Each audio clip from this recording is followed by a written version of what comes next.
actually happy Eid everyone, and it was really nice to be here with you guys celebrating the Eid together.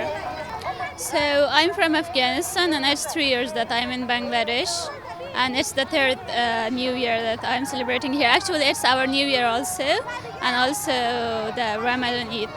Eid Mubarak. I'm from Afghanistan. My name is Bahara Azimi. Eid Mubarak for all. So I came here to provide food for children in Eid Day. So I'm very feeling blessed to enjoying Eid with them. So I'm so happy. In Afghanistan, we are celebrating Eid with our family. We are going another like our relatives' home. So it's very enjoyable for us. Now I'm missing a lot.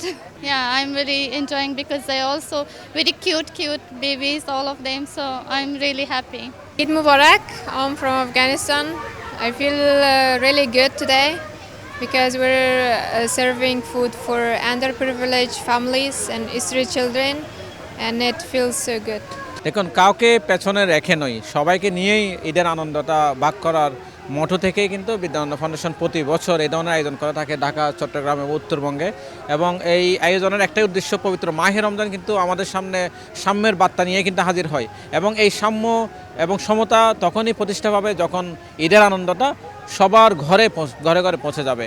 এই আমাদের সবার ঘরে পৌঁছানোর কথা থাকলেও কিন্তু এটা আমাদের হাজার হাজার মানুষ আছে যারা পথে জবরি ঘরে বাসমান মানুষ আছে, যাদের ঈদটা কিন্তু নিঃশব্দে কেটে যায়, যারা আমাদের ঈদের কোলাহলের তাদের আনন্দটা কিন্তু আড়ালে থেকে যায়। এবং সেই সমস্ত মানুষদেরকে নিয়ে যদি আমরা ঈদের আনন্দটা উপভোগ করতে পারি, তখনই কিন্তু পবিত্র মাহে রমজান যে আমাদের কাছ থেকে বিদায় নিল। আয়োজনটা 2 দিন ব্যাপী। আমরা আজকে 5,000 মানুষের জন্য সেমাই, পায়েস, তেহেরি, বিভিন্ন ধরনের আপ্যায়নের আমরা ব্যবস্থা রেখেছি। পাশাপাশি এখানে সম্পূর্ণ বিনামূল্যে নাগরদোলা থাকে, এখানে বিভিন্ন রাইডস এখানে আছে, এবং সন্ধ্যায় এখানে সাংস্কৃতিক অনুষ্ঠানের আয়োজন আমরা রেখেছি।